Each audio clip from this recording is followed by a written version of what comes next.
Crash Nitro Kart for the Game Boy Advance GBA, released in 2003, is a kart racing game developed by Vicarious Visions and published by Vivendi Universal Games. It's part of the Crash Bandicoot series and serves as a direct follow-up to Crash Team Racing (CTR), which had a huge fanbase on the PlayStation. The GBA version, like its console counterparts, is a kart racer that includes both a single-player adventure mode and multiplayer options via link cable. You choose from a variety of characters from the Crash Bandicoot universe, including Crash, Cortex, and several others. The primary goal is to race on tracks, collecting items and power-ups, such as missiles or boosts, to outpace your rivals. What stands out in this version is the game's impressive use of Mode 7 graphics, which simulate 3D environments in a 2D setting, giving the GBA version a more immersive racing experience despite hardware limitations. Vicarious Visions optimized the performance to ensure smooth racing gameplay, which was a notable achievement for a GBA title. Crash Nitro Kart on the GBA received favorable reviews for its technical achievement on the handheld platform and for capturing the spirit of its console version, even though the controls and visibility issues were noted. It's regarded as one of the better kart races on the GBA, sitting alongside games like Mario Kart, Super Circuit. This game showed how developers could push the limits of the GBA hardware, making it a noteworthy title for retro gaming enthusiasts.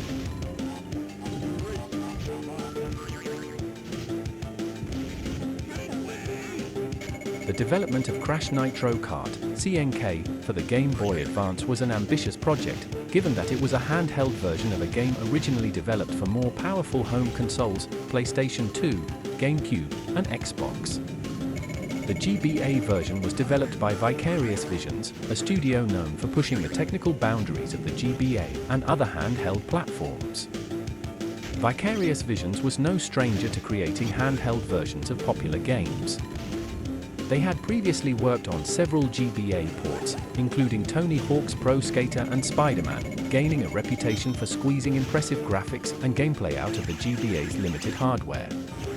Their expertise in translating console games into portable formats made them a perfect fit for Crash Nitro Kart. One of the biggest challenges in developing Crash Nitro Kart for the GBA was the hardware limitations. The GBA had a 16.78 MHz processor and limited memory, which meant it couldn't handle true 3D graphics like the console versions of CNK. Vicarious Visions had to find creative solutions to deliver a racing experience that would still feel dynamic and fun. To simulate 3D environments on the GBA's 2D hardware, they used a technique similar to Mode 7, which was first popularized on the Super Nintendo. This involved scaling and rotating 2D sprites to create the illusion of 3D depth. Vicarious Visions had previously used this approach in games like Crash Bandicoot, The Huge Adventure, so they were able to apply their experience in this area to Crash Nitro Kart. Balancing the game's performance with graphical fidelity was another major focus. The team worked on optimizing the game to ensure that it could maintain a stable frame rate, which is crucial in a fast-paced kart racer.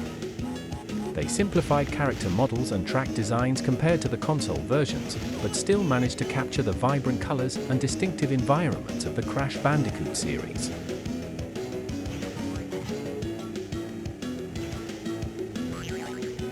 While Crash Nitro Kart for the Game Boy Advance was praised for pushing the hardware limits of the system, it did have a few bugs and issues that affected the gameplay experience. Given the ambitious nature of the project and the GBA's technical limitations, some challenges were inevitable. One of the biggest complaints was with the game's controls, particularly the drifting mechanic. Drifting is a key element in kart races, helping players maintain speed through tight corners, but the GBA's control scheme, with its D-pad instead of an analog stick, made this difficult to execute precisely. Many players found it hard to control their karts with the same accuracy they were used to on consoles, leading to frustration during races. Collision detection, especially when interacting with other racers or environmental obstacles, could be inconsistent. Players sometimes felt like they collided with objects or other karts without visual confirmation, or conversely, they might pass through what should have been solid obstacles. Although Vicarious Visions did a commendable job optimizing the game to run smoothly on the GBA, some players experienced occasional frame rate drops, especially during intense moments when multiple karts were on screen or when there were a lot of power-ups and effects happening at once. The GBA's relatively small screen was another factor that made Crash Nitro Kart a bit challenging. On certain tracks, especially those with sharp turns or elevation changes, it was difficult to see what was coming up ahead in time to react properly. Players sometimes ran into obstacles or fell off ledges simply because they couldn't see them early enough. Some players encountered bugs with power-ups, where items like rockets or bombs either didn't fire correctly or didn't have the intended impact. For instance, a homing missile might miss a target entirely or disappear without triggering.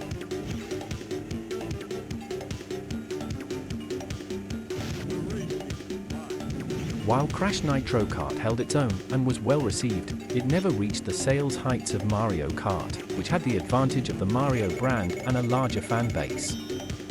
Despite this, Crash Nitro Kart still performed well enough to be considered one of the better kart races on the GBA. Exact sales figures for the GBA version of Crash Nitro Kart aren't as widely reported as some of the console versions, but it's estimated that the game sold around 500,000 copies on the GBA globally.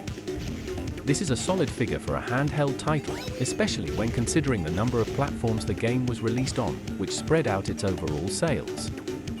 In total, Crash Nitro Kart across all platforms sold about 1.4 million copies worldwide.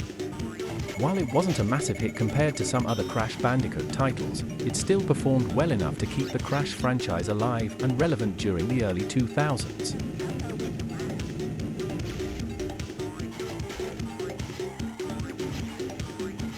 In Crash Nitro Kart for the Game Boy Advance (GBA), Vicarious Visions employed a technique similar to the Super Nintendo's Mode 7 to create the illusion of 3D environments, despite the GBA being a 2D system.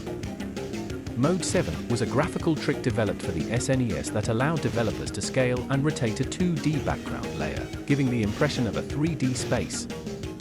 On the GBA, Vicarious Visions used this concept and expanded upon it to simulate 3D racing in Crash Nitro Kart. In Crash Nitro Kart, the racetracks themselves are essentially large, flat textures that the game scales and rotates as the player's kart moves.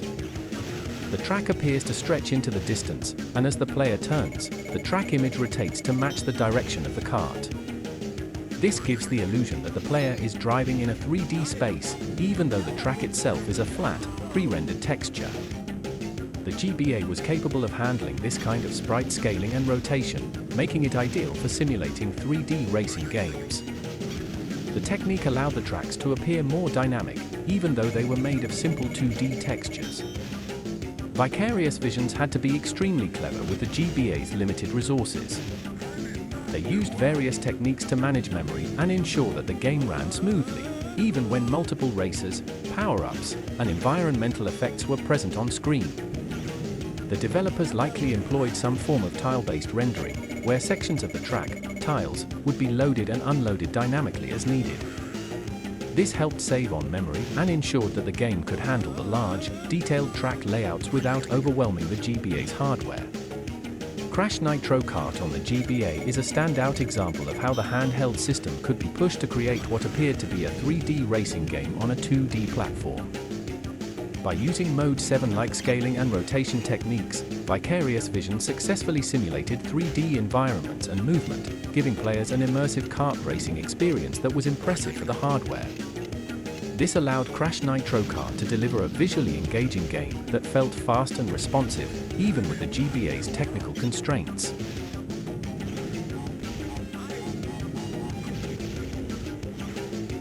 After Crash Nitro Kart, Vicarious Visions shifted their focus to other projects.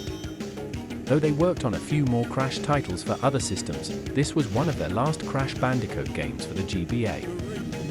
Following this, Vicarious Visions became involved in various other high-profile franchises, such as Guitar Hero and Skylanders. Crash Nitro Kart utilized the GBA's link cable for up to 4 players in multiplayer mode, which was still a relatively new feature for handhelds at the time. While the setup required multiple GBA systems, cartridges, and link cables, the ability to have 4 players competing in a fast-paced racing game on a portable system was an impressive achievement.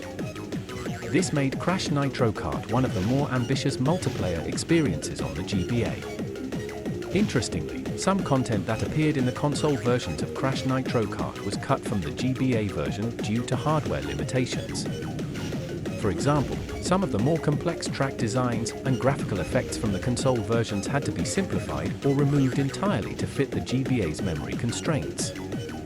Additionally, the GBA version has fewer characters and no cutscenes like the ones in the console versions, but it still managed to retain most of the core elements that made the game recognizable as part of the Crash series. While not a massive commercial success, Crash Nitro Kart for GBA has become a sought-after game among collectors. Its combination of high technical achievement, association with the Crash Bandicoot franchise, and relative rarity compared to other Crash titles make it a desirable piece for fans of retro gaming and Crash Bandicoot memorabilia.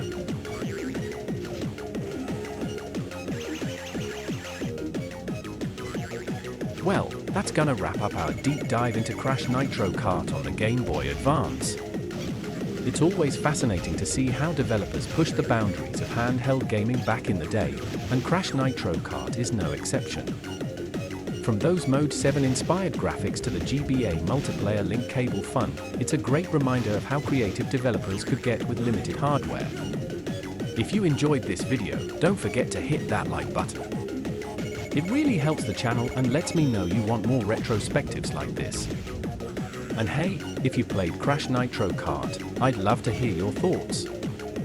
Did you struggle with the drift mechanics, or were you a pro at nailing those tight corners?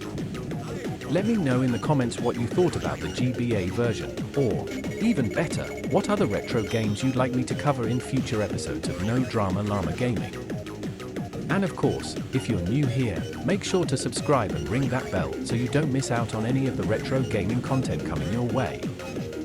We've got more deep dives, more retro love, and plenty of llama-approved fun. Thanks for hanging out with me today, and until next time, take care and keep gaming.